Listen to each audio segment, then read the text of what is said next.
manusia dituntut untuk membebaskan diri dari berbagai macam yang membelenggu dirinya, dari berbagai macam yang membatasi dirinya, yang menjajah dirinya. Tapi satu, kecuali Allah.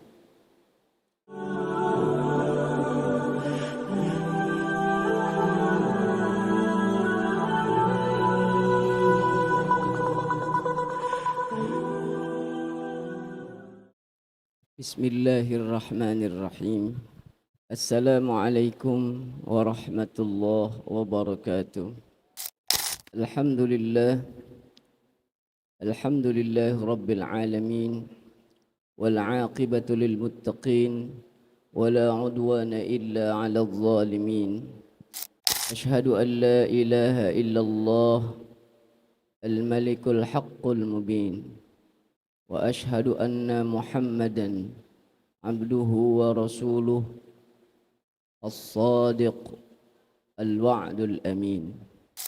Allahumma salli wa sallim wa barik ala sayyidina Muhammadin wa ala alihi wa ashabihi ajma'in. Amma ba'du. Para jemaah Ahaduha Masjid Raya Jakarta Islamic Center yang dirahmati oleh Allah. Alhamdulillah, hari ini Allah masih memberikan kita nikmat, sehat, panjang umur, dan juga alhamdulillah Allah anugerahkan kepada kita kenikmatan iman, Islam, yang mudah-mudahan hadirnya kita di tempat yang mulia ini Allah semakin kuatkan iman Islam kita, dan juga mudah-mudahan Allah wafatkan kita dalam keadaan iman dan Islam. Amin amin ya rabbal alamin. Para jemaah yang dirahmati oleh Allah, Allah Subhanahu wa taala berfirman, A'udzu billahi minasy syaithanir rajim. Wa laqad karramna bani Adam wa hamalnahum fil barri wal bahr wa razaqnahum minat thayyibat وَفَضَّلْنَاهُمْ عَلَى كَثِيرٍ مِّمَّنْ خَلَقْنَا تَفْضِيلًا. Dan sungguh kami telah memuliakan anak cucu Bani Adam, dan kami angkut mereka di darat dan di laut, dan kami berikan kepada mereka rizki yang baik-baik, dan kami lebihkan mereka di atas banyak makhluk yang kami ciptakan dengan kelebihan yang sempurna. Hadirin yang dirahmati oleh Allah, kita baru saja melaksanakan tasyakur kita atas nikmat yang Allah berikan kepada bangsa ini, yaitu kemerdekaan. Alhamdulillah, ini ibu-ibu datang warnanya merah putih. Masya Allah. Kerudungnya merah, bajunya putih. Jangan deket-deket tiang ya ibu, nanti dikerek. Ya, alhamdulillah saya juga pakai baju merah biar kelihatan kalau kita ini sedang merdeka. Alhamdulillah, Allah berikan kita nikmat kemerdekaan, sehingga kita pada hari ini dengan nikmat yang Allah berikan, nikmat kemerdekaan, nikmat kebebasan, kita bisa melaksanakan berbagai macam aktivitas kita. Pekerjaan kita tidak terganggu. Sekolah anak-anak kita juga aman. Dan kita pun bisa hadir, datang ke majelis-majelis, mengikuti kajian-kajian, melaksanakan ibadah. Tentunya karena nikmat kemerdekaan ini kita merasa aman, tidak di bawah ketakut-takutan. sebagaimana yang dirasakan oleh saudara kita yang berada di belahan dunia lain, yang masih terjajah, saudara kita di Palestina yang masih terjajah oleh bangsa Israel. Mari kita bacakan Fatihah.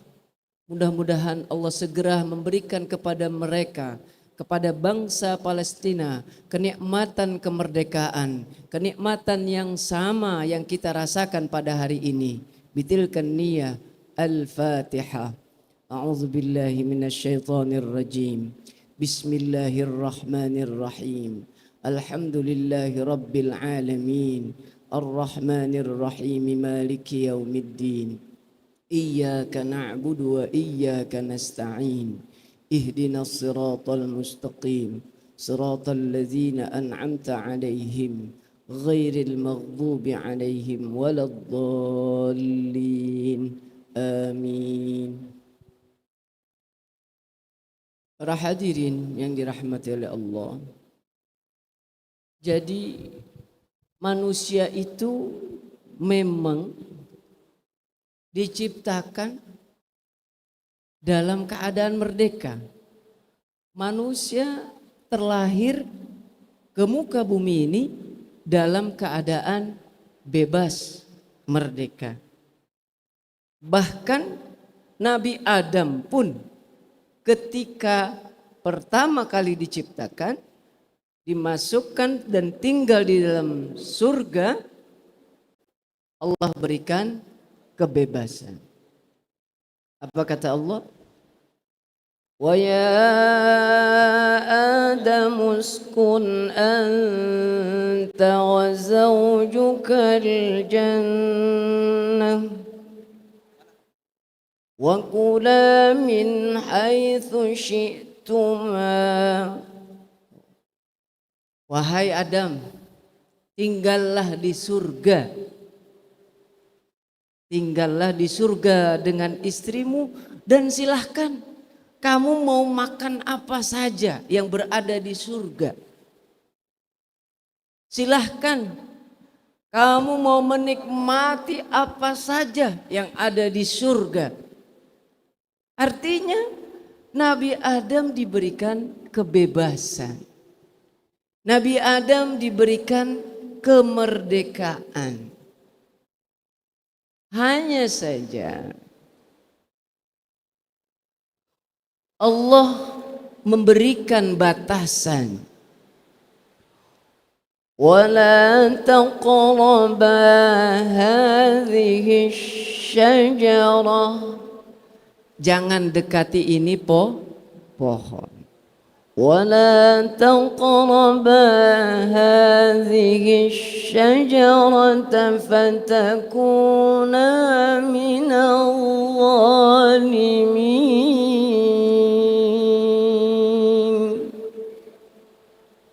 Jangan dekati ini pohon. Karena kalau kamu deket-deket ini pohon, maka kamu berdua akan tergolong kepada orang-orang yang zalim. Hadirin yang dirahmati oleh Allah. Manusia dituntut untuk membebaskan diri dari berbagai macam yang membelenggu dirinya. Dari berbagai macam yang membatasi dirinya, yang menjajah dirinya, tapi satu, kecuali Allah. Manusia tidak boleh menjadi hamba siapapun di muka bumi ini.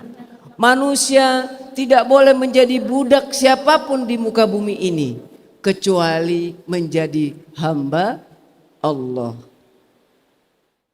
Oleh karenanya, inilah makna kemerdekaan. Silahkan kita menikmati indahnya kemerdekaan. Kita menikmati nikmatnya kebebasan kita. Namun satu hal yang harus kita jaga, yaitu agar tetap Allah berada di dalam diri kita. kita tetap melaksanakan apa yang menjadi perintah-perintahnya, dan kita tetap menjauhi apa yang menjadi larangan-larangannya. Sebebas apapun, semerdeka apapun kita sebagai hamba Allah, tidak akan mungkin kita membebaskan diri dari syariat-syariat Allah. Maka ketika kita ingin menjadi manusia yang merdeka, gantungkan diri kita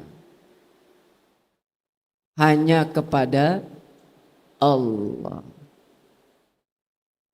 Ketika kita ingin melakukan apapun, berbagai macam aktivitas yang ingin kita laksanakan, maka satu hal yang harus kita perhatikan, pasrahkan semuanya kepada Allah.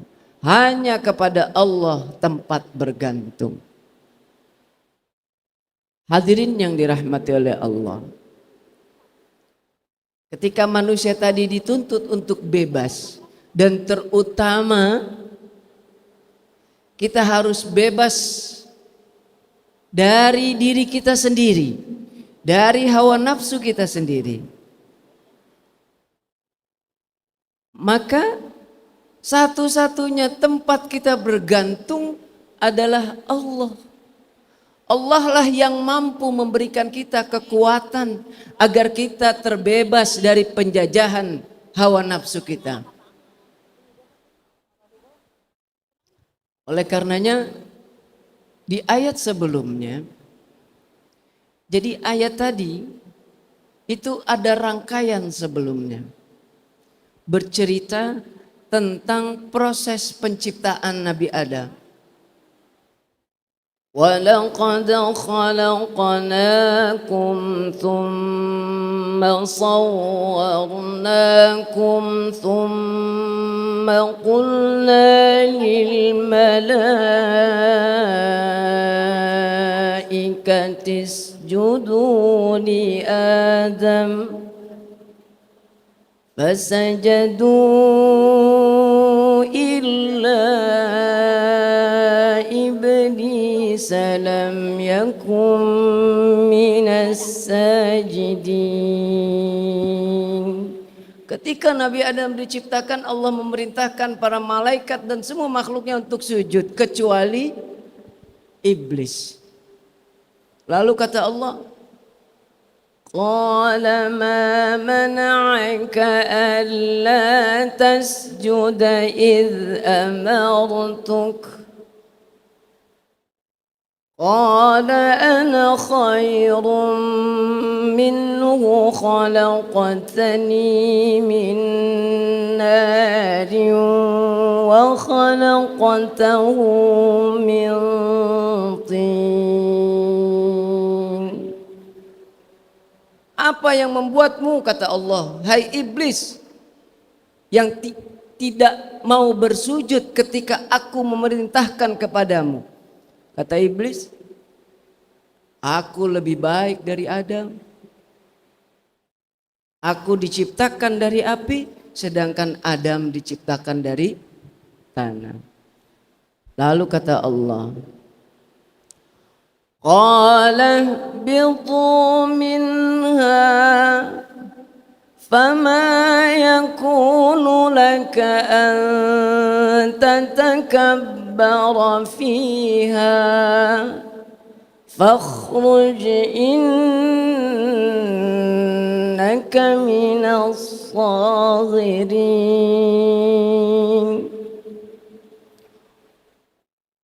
Tidak layak bagimu wahai iblis, keluar kamu dari sini. Tidak layak kamu menyombongkan diri di surga. Keluar kamu dari sini, sesungguhnya kamu itu termasuk makhluk-makhluk yang kerdil. Lalu iblis negosiasi kepada Allah. Qala anzirni ila yaumi yub'atsun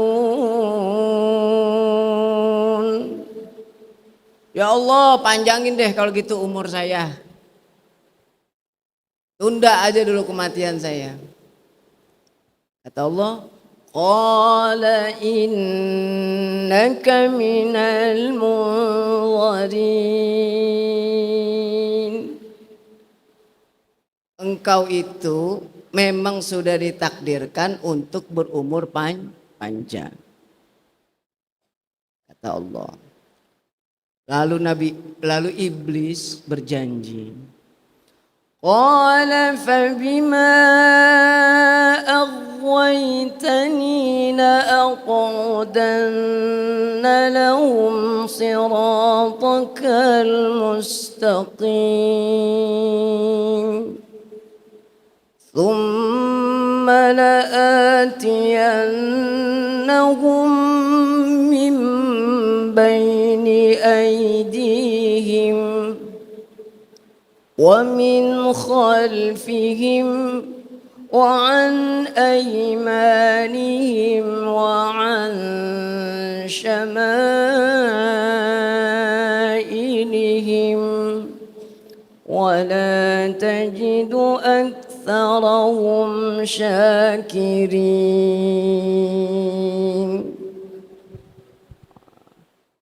Iblis janji akan menyesatkan manusia.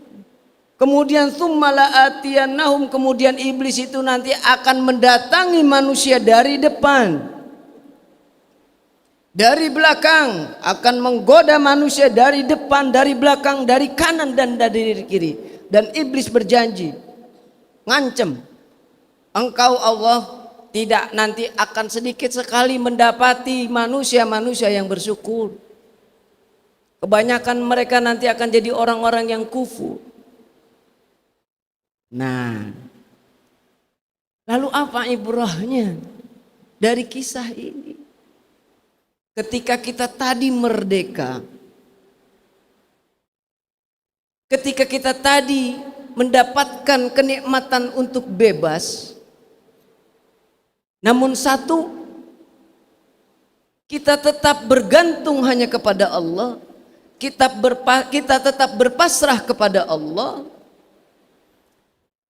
maka kita akan terbebas dari perbudakan syaitan. Syaitan akan datang dari depan, syaitan akan menggoda kita dari belakang, syaitan akan menggoda kita dari kanan, syaitan akan menggoda kita dari kiri, tapi syaitan tidak akan menggoda kita dari atas dan dari bawah.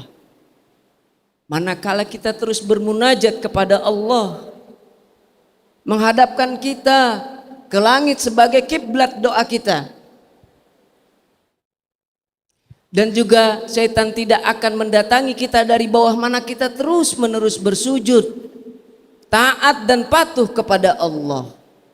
Maka insya Allah kita akan termasuk tergolong orang-orang yang terbebas dari godaan setan, dan kita keluar dari ancaman setan yang dimana setan mengancam akan menjadikan kita orang-orang yang kufur. Manakala kita terus bermunajat kepada Allah dan terus bersujud kepada Allah, maka insya Allah mudah-mudahan kita termasuk hamba-hambanya yang bersyukur.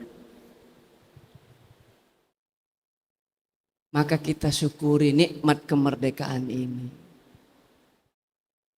dengan tetap menjalankan kebaikan-kebaikan, dengan tetap menjalankan kebenaran-kebenaran dan hidup dalam kebaikan dan kebenaran yang kita yakini. Dan tentunya terus menerus sepanjang hayat kita bermunajat kepada Allah, dan terus menerus sepanjang hayat kita sujud di hadapan Allah, sehingga kita mudah-mudahan terbebas dari godaan setan yang datang. Mudah-mudahan kita terbebas dari perbudakan setan yang punya bala tentaranya di dalam diri kita ini, hawa nafsu, yang seringkali setan menggoda kita dari depan, dari belakang untuk memperbudak kita dengan alat yang ada di dalam diri kita, yaitu hawa nafsu. Maka manakala kita terus berdoa, bermunajat kepada Allah, menghadapkan wajah kita ke langit, meletakkan jidat kita untuk bersujud kepada Allah, insya Allah kita terbebas dari perbudakan syaitan dan hawa nafsu. Amin ya rabbal alamin. Itu dia merdeka. Siap ya ibu-ibu, kita merdeka? Udah merdeka belum? Kita udah belum, kita masih dijajah ini. Gitu. Ada yang dijajah sama suami, ada. Nah, mau kemana-mana diatur, ya kan? Bingung, suami ini terlalu posesif, ngatur. Mau ke sini, padahal cuman mau ngaji ke Islamik. Pak, izin mau ikut kajian Ahad Duha. Jam berapa? Jam 7, jam 8. Jam 9 harus pulang. Wow, ada yang begitu? Buru-buru. Pak, mau makan siang dengan apa? Ntar aja makan siang, papa belum lapar. Padahal istrinya udah lapar. Dijajah sama suami. Sampai terus kemudian, ini karena istri saking keselnya, dia dijajah sama suami. Suaminya luar biasa, terlalu posesif, terlalu mengekang istri, mengekang keluarganya. Ada nggak? Nggak ada ya? Nggak ada di sini. Terlalu mengekang istrinya segala macam sehingga istrinya tidak diberikan kemerdekaan untuk mengatur urusannya, untuk mengatur kewajibannya. Mau sholat aja diatur, mau makan diatur, mau ngaji diatur sama suaminya. Oh enggak, oh kebalik, kalau gitu biasanya suami yang diatur sama istri ya. Ah itu dia. Kalau suami, Bapak mau habis sisa mau tanding, nanti habis sisa mau main catur, ikut lomba 17-an. Jam berapa Pak? Jam 8. Ya udah jam 9. Di atas jam 9 kunciin pintu. Nah main catur kan lama. Akhirnya kalah. Pulang. Berangkat kerja pagi pulang. Papa di mana ini belum pulang? Ya, begitulah. Salah satu contoh kehidupan yang mungkin kita temui, di mana suami mengekang istri atau istri mengekang suami sehingga kadang merasa tidak bebas. Sampai mungkin salah satu pasangan dari mereka itu berdoa, ya Allah, ini kapan matinya laki gua. Suaminya mengekang atau istrinya mengekang. Sampai istrinya itu, aduh ini aki-aki susah banget nih, nggak bisa gerak nih, uang belanja aja dijatah. Susah nih mau beli jilbab baru nih buat ke Islamik. Susah nih buat beli seragam Ahad Duha, orang diatur. Waduh, susah dan nih kita nih kayak dijajah nih. Ini lebih parah dari company nih katanya. Terus dia ngedoain deh, tapi jangan sampai ya, nauzubillah summa nauzubillah. Terus kemudian berarti kan si istri ini merasa dirinya terjajah, dikekang oleh suami. Singkat cerita, misalkan si suami ini kena sakit lalu kemudian meninggal. Bebas nggak tuh istri? Bebas kan? Merdeka nggak? Merdeka dari penjajahan suami. Merdeka? Merdeka. Setelah merdeka mau ngapain ibu? Setelah ibu terbebas dari kekangan suami ibu, atau setelah bapak terbebas dari kekangan istri bapak, setelah salah satu di antara pasangan kita dipanggil oleh Allah, merdeka? Merdeka. Lalu setelah merdeka mau ngapain? Kawin lagi. Kawin lagi, dikekang lagi. Mau ngapain? Setelah merdeka dari penjajahan suami atau penjajahan istri, dari kekangan suami atau dari kekangan istri, setelah salah satu di antara mereka wafat atau tiada, mau kemana? Mau ngapain? Bingung kan? Bingung. Apalagi kalau misalkan, waduh, udah tua begini, siapa yang mau sama kita? Bingung mau ngapain? Nah, berarti kita belum merdeka sesungguhnya. Jadi paling tidak merdeka itu ada dua. Merdeka dari, dan setelah itu merdeka kita untuk apa? Setelah kita merdeka dari penjajahan, setelah kita merdeka dari penindasan, terbebas, lalu kemudian merdeka untuk apa? Nah ini yang seringkali akhirnya manusia salah langkah sehingga dia belum mendapatkan kemerdekaan yang sesungguhnya. Atau bahkan justru setelah dia merdeka dari penjajahan-penjajahan yang lain, karena bingung mau apa sehingga terombang-ambing. Akhirnya ditindas lagi, dijajah lagi. Karena bingung untuk menentukan arah mau melangkah kemana.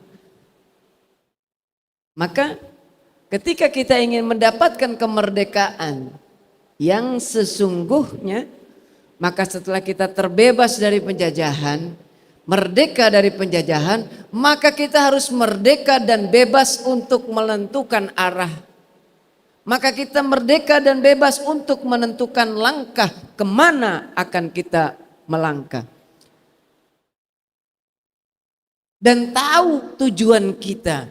Dan tahu arah kita. Maka ulama mengajarkan, ketika kita lahir dalam keadaan merdeka, diciptakan dalam keadaan mulia,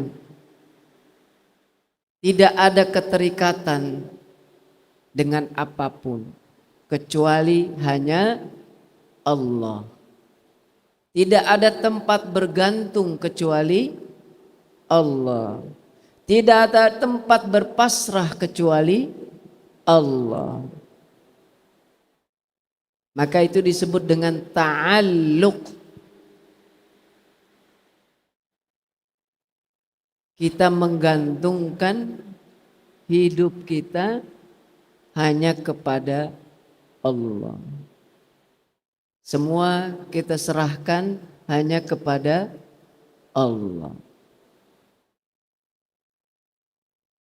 Kita membangun hubungan yang baik kepada Allah. Menjaga interaksi kita kepada Allah. Agar kita benar-benar menjadi hamba-hamba Allah yang bersyukur. Agar benar-benar kita menjadi hamba-hamba Allah yang terus hanya kepada Allah kita berpasrah. Itu ta'alluq.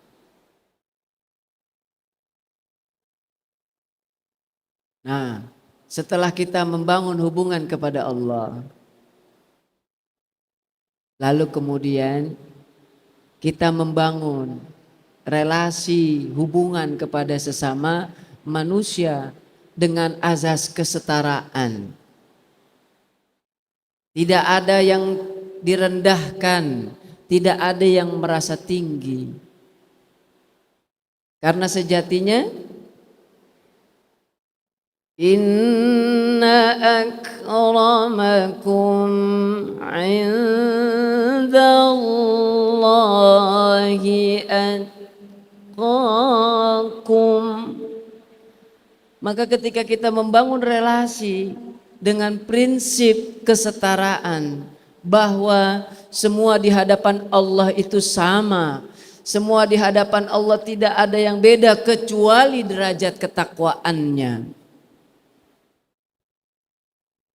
maka kita sudah tuh menentukan arah membangun relasi. Tadi yang pertama, membangun hubungan kita dengan Allah. Lalu yang kedua, membangun relasi kita dengan sesama manusia dengan prinsip kesetaraan. Tidak ada yang merasa tinggi atau tidak ada yang direndahkan. Karena semua diciptakan sama, diciptakan dalam keadaan merdeka. Semua diciptakan oleh Allah sama kecuali derajat ketakwaannya yang menjadi penentu mulia atau tidaknya seorang hamba.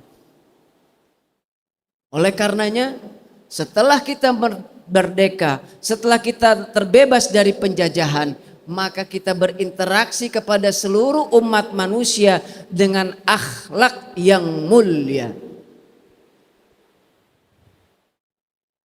Nah, kalau udah begitu kan udah ketahuan nih arahnya. Setelah kita bebas, mau ngapain aja, tetap yang pertama bergantung kepada Allah. Pasrah, tawakal, menyerahkan semua segala urusan hajat dunia dan akhirat kita kepada Allah. Lalu yang kedua, membangun relasi kepada sesama makhluk, interaksi satu dengan yang lainnya dengan prinsip kesetaraan. Maka ketika kita sudah menggunakan prinsip kesetaraan, tidak ada yang kita rendahkan. Manakala tidak ada yang kita rendahkan, berarti kita sudah memperlakukan sesama makhluk dengan akhlak yang mulia. Maka ini disebut dengan takhalluq. Maka ada sebuah riwayat, takhallaqu, berakhlaklah kalian bi akhlaqillah, dengan akhlak-akhlak mulia yang dimiliki oleh Allah. Dan tentunya kita meneladani akhlak-akhlak Allah pada level kita sebagai manusia. Dan Allah telah turunkan kepada kita, telah utus kepada kita manusia yang paling agung. Wa innaka la'ala khuluqin azim, yang menjadi uswatun hasanah, yang menjadi qudwah kita, yang menjadi pemimpin sepanjang masa, baginda Nabi besar Muhammad sallallahu alaihi wasallam, yang tidaklah diutus kecuali menyempurnakan akhlak. Maka setelah kita merdeka, kita pasrahkan semua perjalanan hidup kita kepada Allah dan kita bangun hubungan kita. Kita bangun hubungan yang baik kepada sesama kita. Dengan akhlak-akhlak yang mulia, akhlak-akhlak yang terpuji sebagaimana yang dicontohkan oleh baginda Nabi besar Muhammad sallallahu alaihi wasallam. Lalu setelah kita membangun relasi, setelah kita bertawakal, menggantungkan semua hajat, urusan, kehidupan dunia dan akhirat kita kepada Allah. Kemudian kita berinteraksi dengan sesama manusia. Ada satu hal lagi setelah kita merdeka yang harus kita lakukan, yaitu mengimplementasikan, mewujudkan apa yang kita implementasikan, apa yang kita wujudkan, yaitu nilai-nilai kebaikan. Kita manusia diciptakan oleh Allah, ada beberapa tahap. Manusia sejak pertama kali diciptakan, keluar, lahir ke muka bumi, Allah kasih tuh yang namanya gharizah, naluri, insting. Gharizah ini dimiliki oleh semua makhluk. Binatang ada, insting, naluri. Di mana binatang itu pasti induknya itu sayang sama anaknya dan tidak ingin mencelakai anaknya. Sama, karena itu insting, naluri. Lalu setelah dewasa, jadi bayi itu punya insting dia.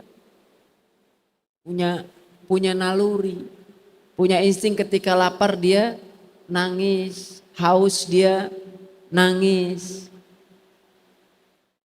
Karena memang nalur insting yang Allah berikan. Semakin besar, lalu Allah anugerahkan kepada manusia, yaitu hissiyah, rasa. Anak-anak kita ini sudah mulai berkembang rasanya, jiwanya. Dia tahu bagaimana rasa marah. Dia tahu bagaimana rasa suka. Dia tahu bagaimana dicintai. Dia tahu bagaimana dimarahi. Dia tahu bagaimana dikasihi. Dia tahu bagaimana dibenci. Sudah mulai berkembang rasanya.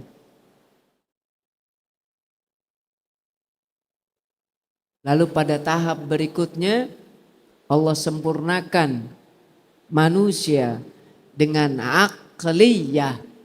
Akal Allah berikan. Maka dalam syariat Islam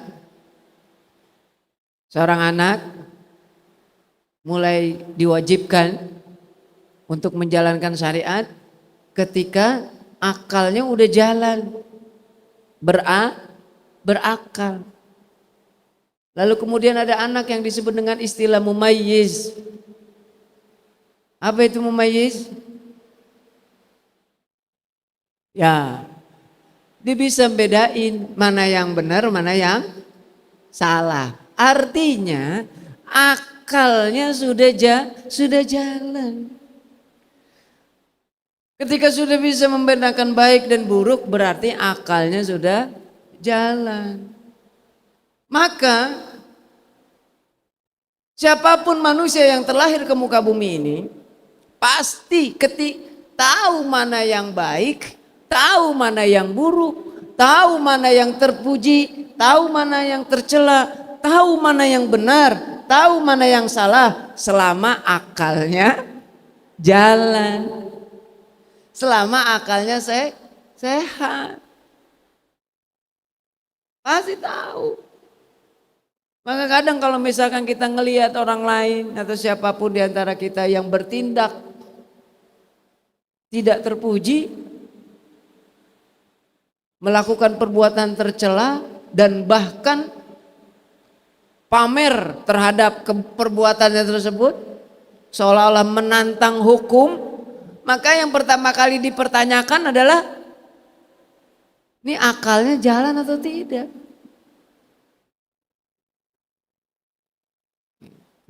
Jadi manusia yang lahir ke muka bumi ini pasti selama akalnya jalan, selama akalnya berfungsi dengan baik, pasti bisa membedakan yang baik dan yang buruk. Karena itu fitrah.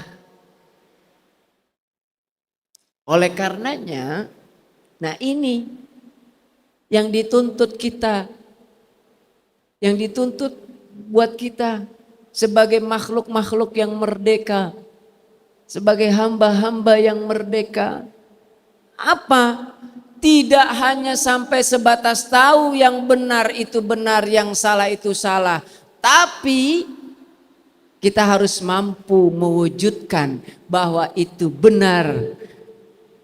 Dan kita mampu untuk menjauhi bahwa itu salah.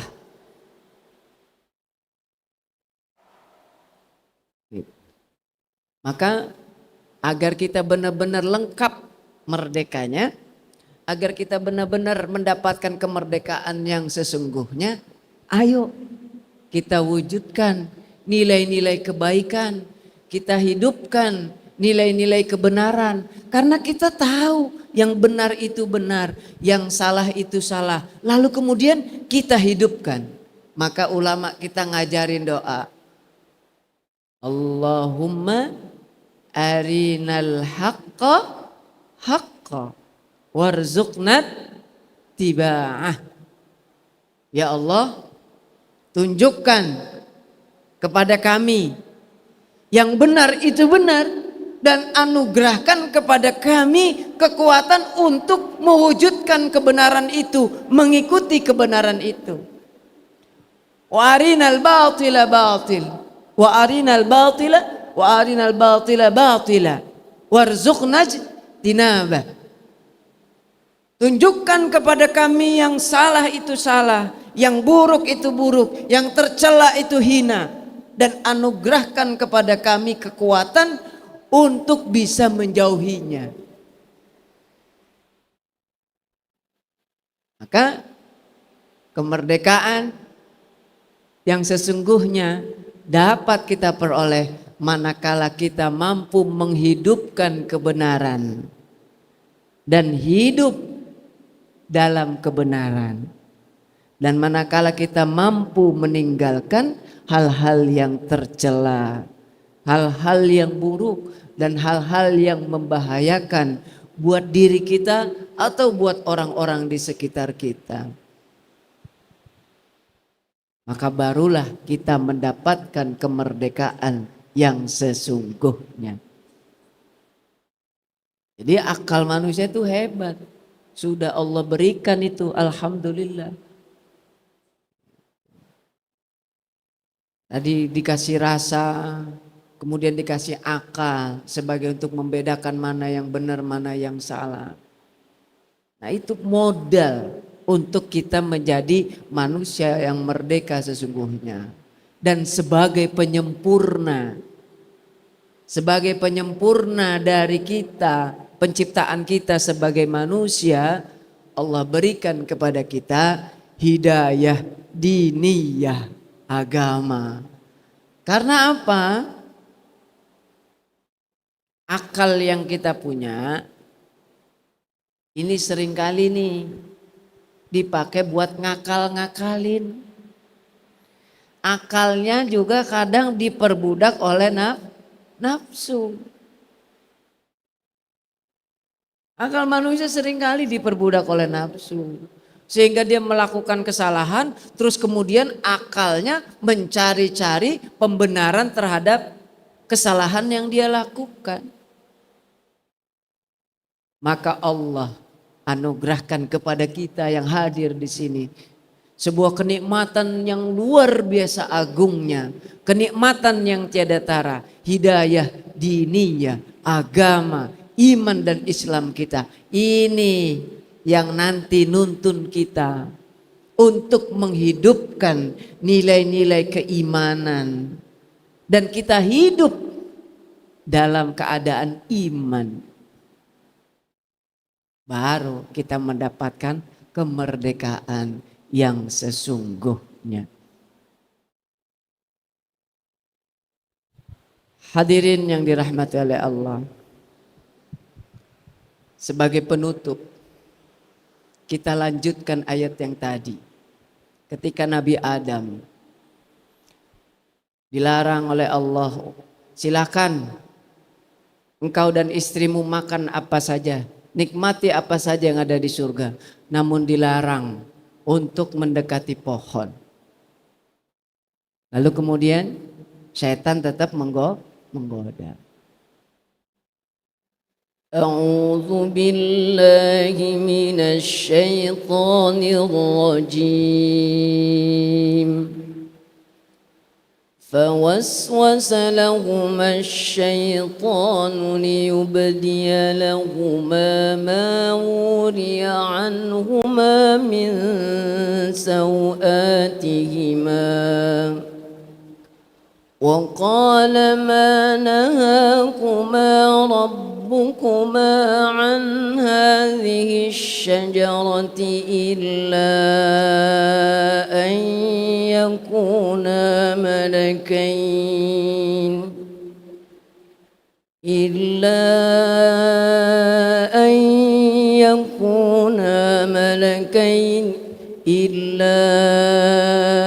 أن تكونا ملكين أو تكونا من الخالدين.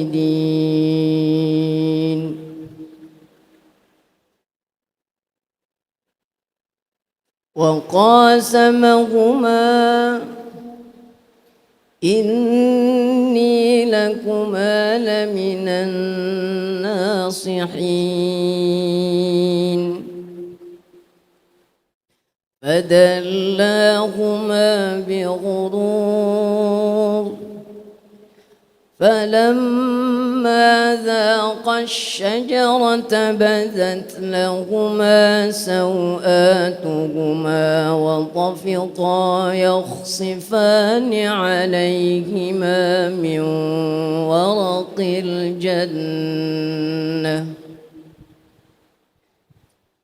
وناداهما ربهما ألم أنهكما عن تلكما الشجرة وأقل لكما إن الشيطان لكما عدو مبين. Syaitan menggoda dengan tipu muslihatnya. Lalu kemudian Nabi Adam dan istrinya tergoda.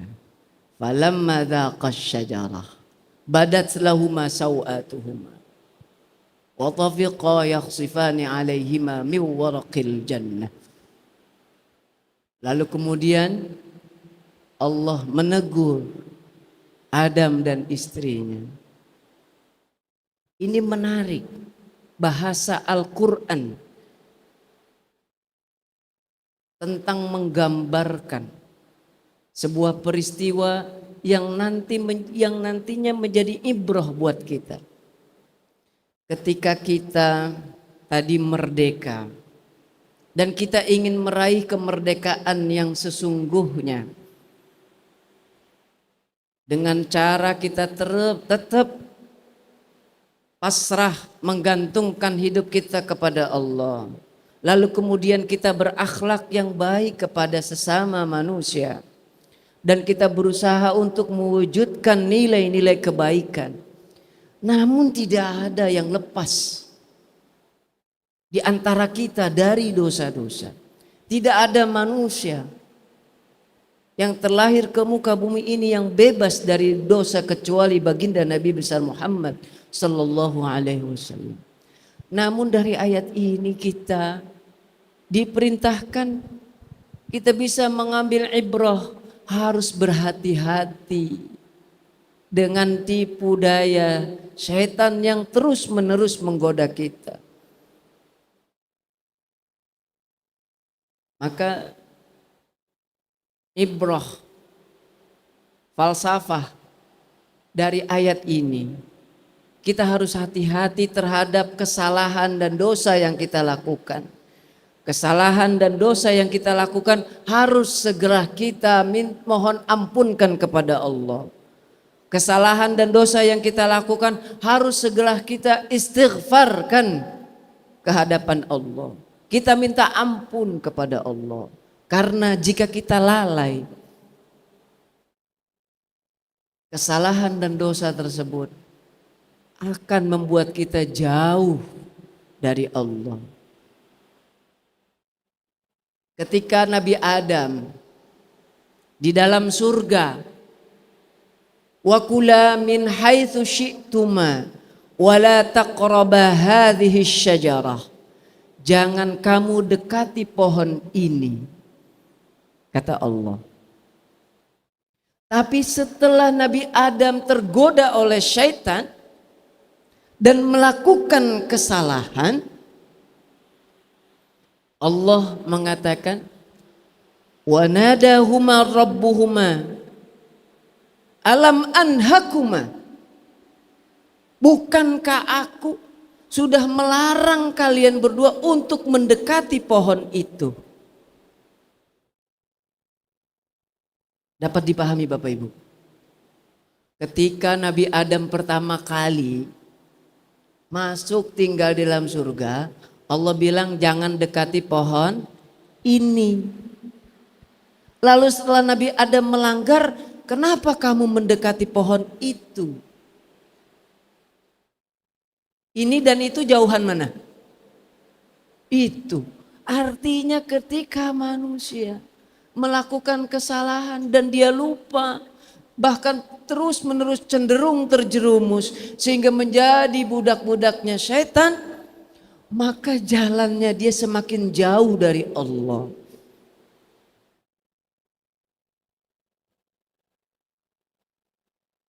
Maka manusia diajarkan. Lalu kemudian setelah itu Nabi Adam mengajarkan doa kepada kita. Qala rabbana zalamna anfusana wa illam taghfir lana wa tarhamna lanakunanna minal khasirin. Nabi Adam mohon ampun kepada Allah. Rabbana ya Rabbana zalamna anfusana wa illam taghfir lana wa tarhamna lanakunanna minal khasirin. Ya Allah, kami telah zalim kepada diri kami. Banyak segala dosa yang kami lakukan kepadamu ya Allah. Namun kalau Engkau tidak mengampuni kami ya Allah, kalau Engkau tidak memberikan rahmat kepada kami ya Allah, kami ini nanti akan menjadi orang-orang yang rugi. Oleh karenanya setiap kita melakukan kesalahan, buru-buru istighfar, buru-buru minta ampun kepada Allah. Di dalam surah Ali Imran, wa idza fa'alu fahishatan aw zalamu anfusahum dzakarullah. Ketika mereka melakukan kesalahan, melakukan fahisyah, melakukan keburukan, atau mereka zalim aniaya terhadap diri mereka, mereka segera zakarullah, mereka segera mengingat Allah. Wastaghfaru lidzunubihim, dan mereka segera mohon ampun kepada Allah. Wa may yaghfirudz dzunuba illallah, dan sungguh tidak ada yang bisa mengampuni dosa kecuali Allah. Walam yusirru ala ma fa'alu wa hum ya'lamun, dan mereka tidak akan mengulangi kesalahan-kesalahan yang mereka lakukan. Maka kita harus segera, kita udah jadi orang yang merdeka, kita sudah menjadi bangsa yang merdeka, maka kita sebagai warga negara, sebagai hamba Allah, kita gantungkan semua hajat urusan dunia dan akhirat kita kepada Allah. Lalu kemudian kita pergauli semua umat manusia dengan prinsip kesetaraan, dengan akhlak yang baik, dengan akhlak yang mulia, perilaku-perilaku terpuji yang sebagaimana Nabi Muhammad SAW ajarkan. Dan kita wujudkan nilai-nilai kebaikan, kita hidupkan nilai-nilai kebenaran, dan kita hidup dalam nilai kebenaran yang kita yakini. Dan terus menerus kita mohon ampun kepada Allah terhadap segala macam kesalahan dan dosa-dosa yang kita lakukan. Takutlah kita dengan apa yang Allah gambarkan di dalam Al-Quran. Wa nada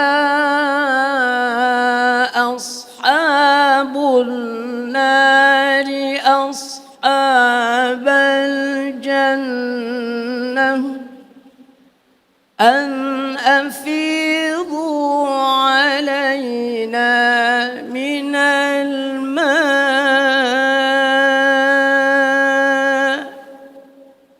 Dan penduduk neraka, ya Allah, jangan sampai kita dijadikan sebagaimana penduduk-penduduk neraka itu minta, manggil penduduk-penduduk surga, wahai penduduk-penduduk surga, kasih kami air. Au mimma razaqakumullah, atau sebagian daripada yang Allah berikan kepadamu wahai penduduk surga. Lalu kata penduduk surga, qalu innallaha harramahuma. Ya Allah, ini enggak boleh buat penduduk neraka, haram, enggak boleh. Ya Allah, jangan sampai Oleh karenanya kita bebaskan diri kita dari belenggu hawa nafsu, perbudakan syaitan. Kita gantungkan semua segala hajat dan urusan dunia kita, hajat dan urusan akhirat kita kepada Allah. Berinteraksi kepada sesama manusia dengan akhlak yang baik. Dan kita hidup dan menghidupkan nilai-nilai keimanan sebagaimana Nabi Muhammad sallallahu alaihi wasallam contohkan. Mudah-mudahan pada pagi hari ini Allah jadikan kita hamba-hamba yang merdeka, hamba-hamba yang bersyukur, hamba-hamba yang takut kepada Allah, dan mudah-mudahan kita terbebas dari godaan-godaan syaitan yang terkutuk. Ini saja, kurang lebihnya mohon maaf. Hadanallahu wa iyyakum wal 'afwu minkum. Tsumma assalamu alaikum warahmatullahi wabarakatuh.